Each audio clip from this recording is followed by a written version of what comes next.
காலனார் வெங்கொடும் தூதர் பாசங்கொடின் காலினார் தந்துடன் கொடுபோக காதலார் மைந்தரும் தாயராரும் சுடும் கானமே பின்தொடர்ந்து அலராமுன் சூலம்வாள் தண்டுசெம் சேவல்கோ தண்டமும் சூடுதோளும் தடந்திருமார்பும் தூயதால் தண்டையும் காணார் வஞ்சியும் தோகைமேல் கொண்டுமுன் வரவேணும் ஆலகாலம் பரன் பாலதா கஞ்சிடும் தேவர்வாள் அன்று உகந்து அமுதியும் ஆரவாரம் செய்யும் வேலைமேல் கண் வளர்ந்து ஆதிமா என்றனன் மருகோனே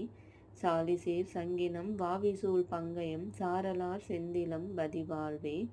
தாவுசூழ் அஞ்சிமுன் சாய வேகம் பெரும் தாரைவேல் உந்திடும் பெருமாளே.